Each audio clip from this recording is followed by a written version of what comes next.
Hello and welcome to this episode of Hampton Roads Business Live. My name is Rory Graham and I'm your host, and today we have the pleasure of having with us Quentin Brown from the Communities in Schools of Hampton Roads.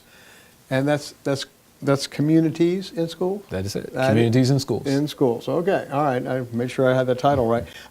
Give us an overview, because I first met you at a function and I had never heard of this. And this is actually a national organization. I think you do some very good work, but I had never even heard of it. So I want to give you a chance to tell people about it. So tell us, what is it in an overview? Communities in Schools is the nation's leading dropout prevention organization. We were founded just over 35 years ago by a gentleman by the name of Bill Milliken. And what we found is that there were a lot of students who were dropping out of school. So we took the approach back then to capture these students after they've dropped out and give them an opportunity to return to school and get their credit so they can go on and graduate. But over the years, we found that we need to take much more of a proactive stance as opposed to being reactive, and we've evolved into what we are today, Communities in Schools. We recently concluded about 2 years ago a 5-year longitudinal study. They studied 600 schools with Communities in Schools and 600 schools without. What the data demonstrated was that we are the only dropout prevention organization that, when our model is implemented with fidelity, would demonstrate a decrease in dropouts and an increase in on-time graduation rates. So it's not a question of if the work is needed or if our model is a best practice, because it is, and it's shown in the data. So we've been carrying that mission forward for over 35 years, and we've implemented here in Hampton Roads. We've been here a little while, and I'll be certain to come back to that, but we've been here a little while, and we've been able to demonstrate an impact here. But the mission is simple. And I'm sure the question is, twirling around in your head, how do we do our work? How do we carry it out? Mm-hmm. Our mission is simple. We surround students with a community of support, empowering them to stay in school and achieve in life. And what that looks like, you have a site coordinator who's hired by Communities in Schools and placed within one of our partnering schools. And that school can be elementary, middle, or high school. And their job is to, first and foremost, identify the needs in students and connect those students to the appropriate needs and resources that currently exist.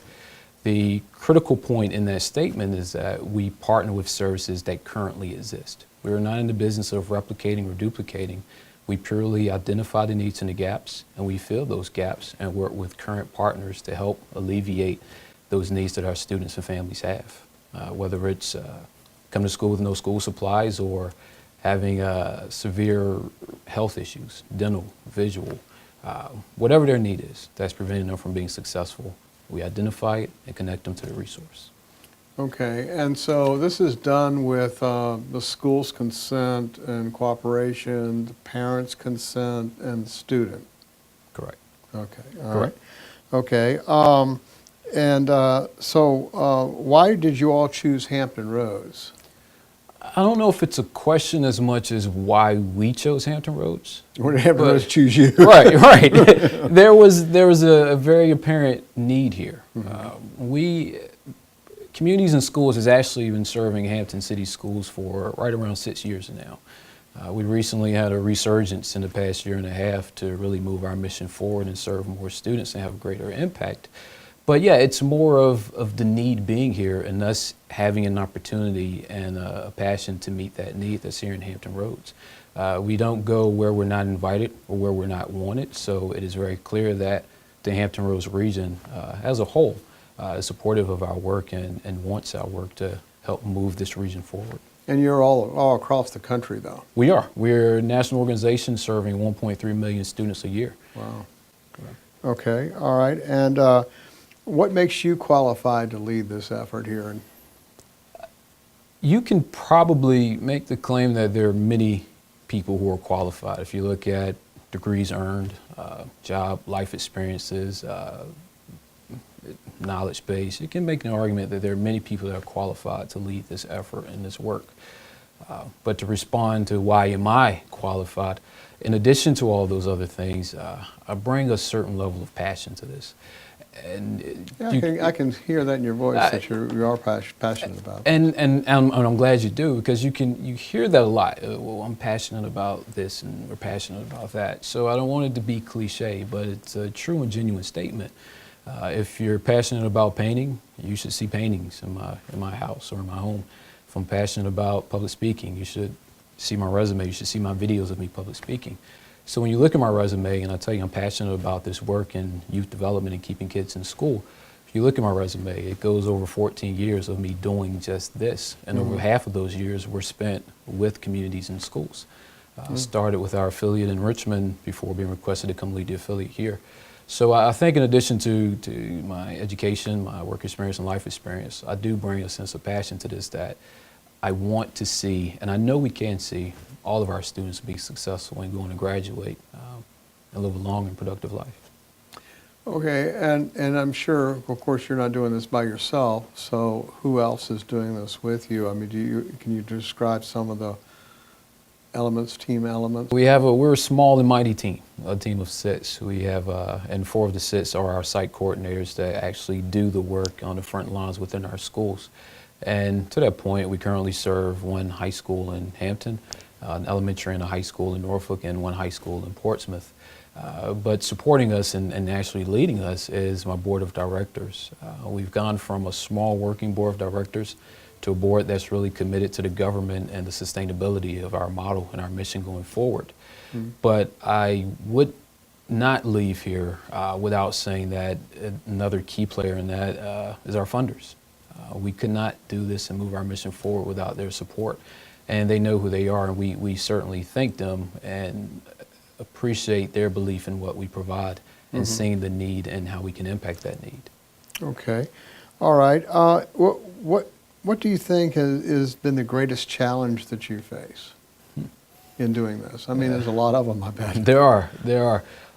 Our greatest challenge at this point, today, you're asking me today, tomorrow may be something different. Our greatest challenge at this moment is probably our branding. We're a very small outfit, so we don't have a large budget for marketing and branding and advertising. So it's difficult for us, geographically speaking, Hampton Roads is a huge region. And so it's a challenge for us to get the word out to everyone that could benefit from hearing our story, which is why I'm out telling our story every day and communicating with people. So that has been the greatest challenge. Although being a challenge, it hasn't prevented us from being successful and building a sustainable model where we're impacting students. So it's a challenge that we're working with, but we will change that and we will continue to get our word out. Okay, well, following that up, what's been your greatest success then? I don't have one success. I think it would be difficult for me to sum it up and say we have one huge success that we can hang our hat on. My greatest success is hearing the success stories from my site coordinators. Whether it's one of my site coordinators sharing a story with me that they worked with a pregnant teenage mom in school, and she was well below her grade level, and they connected her to an academic support program in addition to her homeschool to help her go on to graduate and gain certification so she can be successful after high school.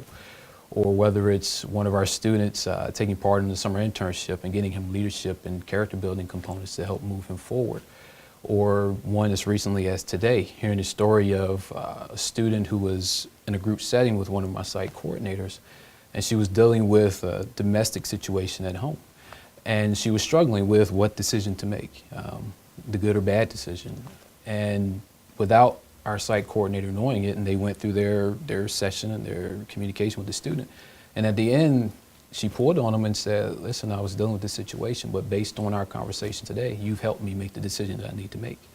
So having the opportunity to hear those stories is my greatest success, because it's my job to move this mission forward. It's my job to be the face of the organization. That if we rise and we fall on me. So being able to hear those success stories, to hear those wins, it does a lot for me to keep me moving forward, and it fuels my passion that we talked about earlier. So I guess you've kind of answered my next question, which was what impact have you had here in Hampton Roads that you could tell me about? You just told me about some. Well, I can give you more. Okay. I can't give you more though, and that is an impact. I mean, and we have those stories, but we have to produce numbers. Our funders and our supporters, they love the stories and they thrive off the stories, but we have to be able to demonstrate, make dollars make sense.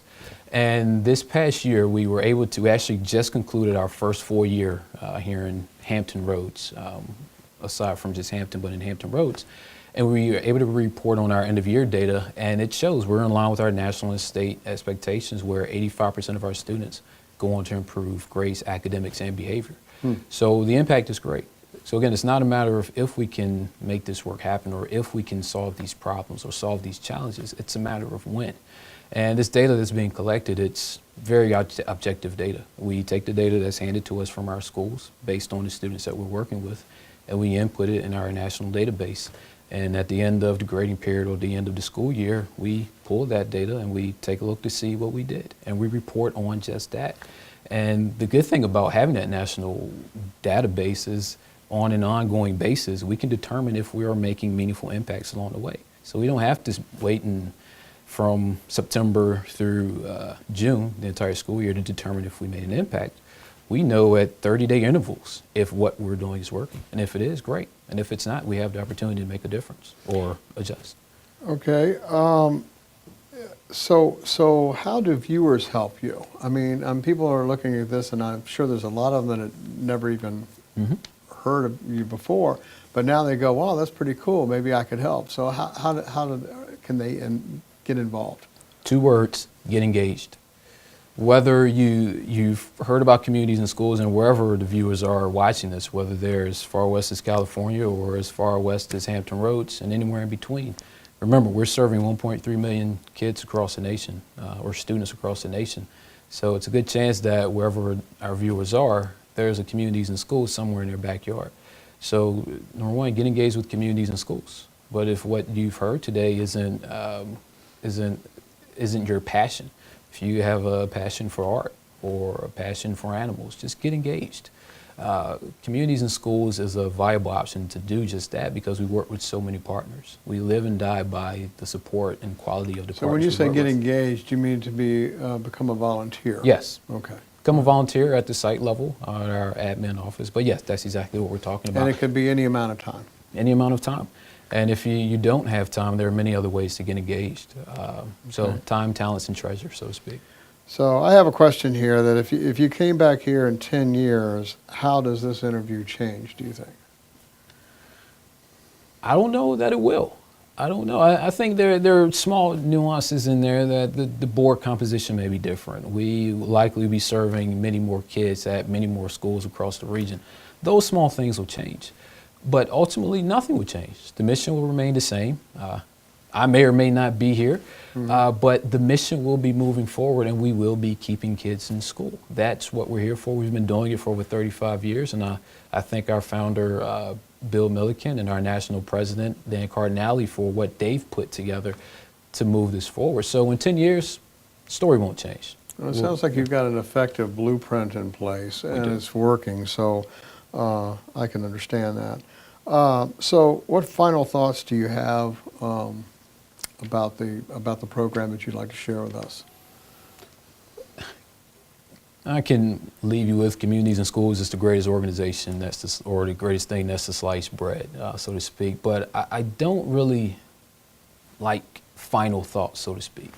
And the reason is it puts a conclusion, a finality, if you will, on things. So it's a final thought. We have many thoughts that will continue beyond this. We will continue serving kids. We will continue hearing the stories about our students who are homeless, who don't have food at home. And we will have to be relevant enough to impact that need. So there are no final thoughts from us. We continue moving this mission forward. We will not stop.